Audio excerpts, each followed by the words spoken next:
नाजरीन, मैं हूं बिस्मिल्लाह आफ्ताब आलम और आप देख रहे हैं उर्दू हिंदी नॉलेज चैनल। चलिए, जो सिलसिला चल रहा था उसी में आगे बात करते हैं।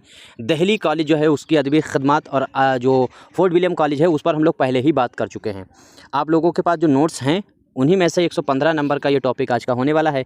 छोड़ करके जो मेरा दिल करता है ये समझ में सामने आ जाती है जो PDF, हम उसी को शुरू कर देते हैं। तो फोर्ट विलियम, ये 130 जो मैंने आपके सामने नोट्स रखे हैं, ये जो आपके पास हैं, उन्हीं टॉपिकों को तैयार कीजिएगा। बाकी जितने नए टॉपिक हों तो आप लोगों को भेज दिए जाएंगे।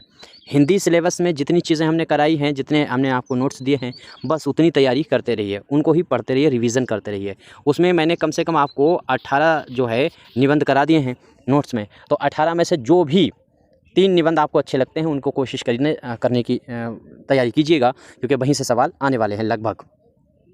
अब आज वाली जो वीडियो में हम लोग बात करेंगे वो दिल्ली कॉलेज पर बात करेंगे। हाँ, ये जो नंबर अपना 6386 है, 492-279 स्क्रीन पर जो नंबर दिखता है, इस नंबर पर कांटेक्ट कर सकते हैं। कोई मशवरा देना हो, कोई मशवरा लेना हो, TGT PGT की नई वैकेंसी जो आने वाली है उसके लिए अपनी किताब शाहीन मंगवानी हो, या जो GIC के हिंदी या उर्दू के नोट्स चाहिए, तो सभी के लिए यही हमारा नंबर है।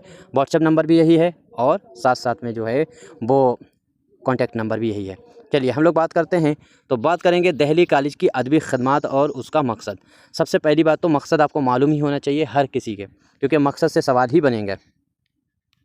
तो अब इसका क़याम और मकसद देखिए।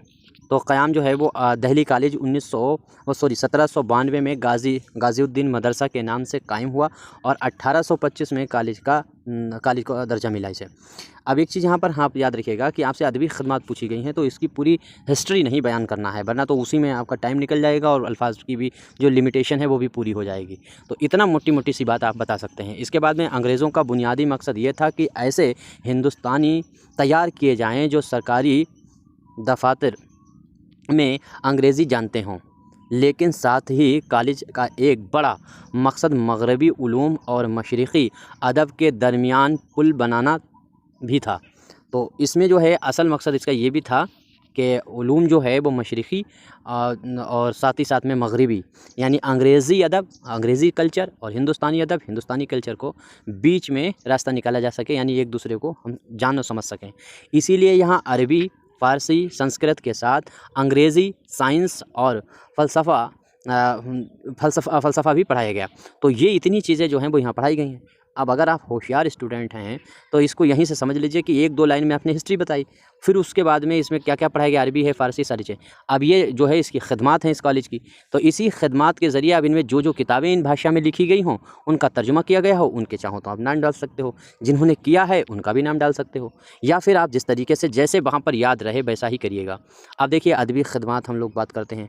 तो अदबी खिदमात में आप अगर देखेंगे तो तर्जुमा की तहरीक, यहाँ पर अगर आप देखेंगे तो तर्जुमा की तहरीक दिल्ली कॉलेज ने सबसे बड़ी खिदमत ये की कि मगरबी साइंस, तारीख़, जोग्राफिया और अदब की किताबों का उर्दू में तर्जुमा करवाया। ठीक है।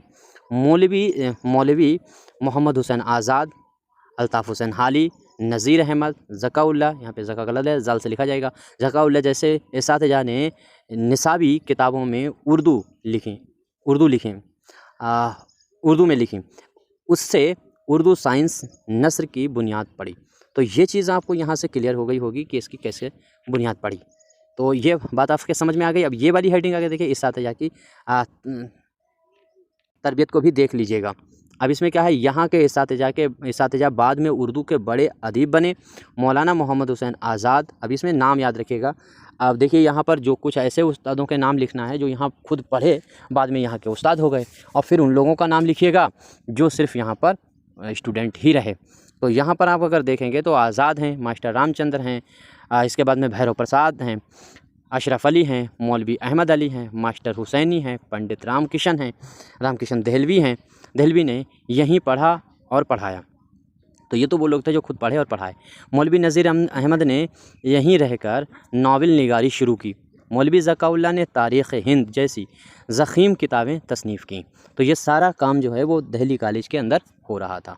उम्मीद करता हूँ चीज़ें समझ में आ रही हों। देखो, गलती हो तो ज़रूर बताइएगा, कमेंट कर सकते हैं। बहुत से बच्चे ऐसे भी कमेंट करते हैं कि ऐसा नहीं लिखा जाएगा, ऐसा नहीं आएगा, और इससे तो 5 नंबर भी नहीं मिलेंगे, 2 नंबर भी नहीं मिलेंगे। तो आप बिना हिचक के आप यहाँ से जा सकते हो, क्योंकि मेरा चैनल का मकसद ही ये नहीं है कि लाइक करो, सब्सक्राइब करो, कमेंट करो। आपका दिल करे लाइक करिए, दिल करे डिसलाइक करिए, और सब्सक्राइब को तो हम कहते ही नहीं, आपकी इच्छा हो करिए, इच्छा हो ना करिए, बात ख़त्म। और कोर्स हम कोई बेचते ही नहीं है, तो आप जो है वो फ्री जितना हमसे हो सकता है, पॉसिबल है, उतना हम कर सकते हैं। बाकी नोट्स जो अपने होते हैं उनसे बच्चे पढ़ लेते हैं, तो इतनी कोई ख़ास चीज़ें नहीं, मतलब कि हम हाय मरे जा रहे हैं कि हाँ हर हाल में आप पढ़िए, बिल्कुल भाग जाइए। तो अदबी, आप देखो अदबी मजलिस और रिसाले, अब यहाँ पर रिसाले भी देखिए।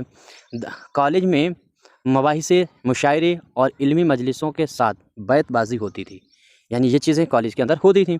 इसातिज़ा और तलबा मिलकर ज़बान की इस्लाह और नए उसलूब पर बात करते थे, तो नए उसलूब पर बात करते और इस्लाह करते।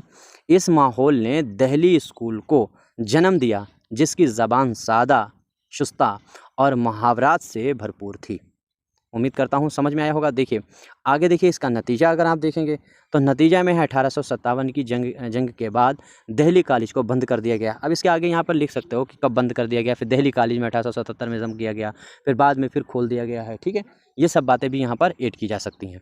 हम ये भी चीज़ें बता रहे हैं, मैंने कई बार कहा है कि हम जो लेकर के आते हैं वो 250 अल्फाज में बात पूरी कोशिश करते हैं, लेकिन उसके बावजूद 300 अल्फाज में हो जाता है।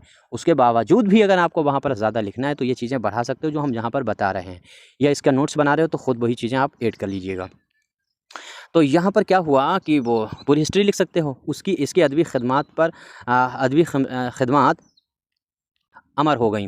दिल्ली कॉलेज ने उर्दू को सिर्फ़ शायरी की ज़बान से निकाल कर इल्म साइंस और नस्र की ज़बान बनाया, इसीलिए उसे उर्दू नस्र का गहवारा कहा जाता है।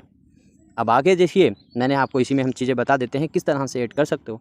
आपको मालूम है कि वहाँ पर 250 अल्फाज वाला जो आप करेंगे उसको ऐसे करके एक पेज में पहले कीजिए, 2 पेज में कीजिए, और तीसरे पेज में ये सब थोड़ा सा लिख दीजिए 2-3 लाइन, और अपना क्वेश्चन छोड़ करके दूसरा क्वेश्चन करने लगिए।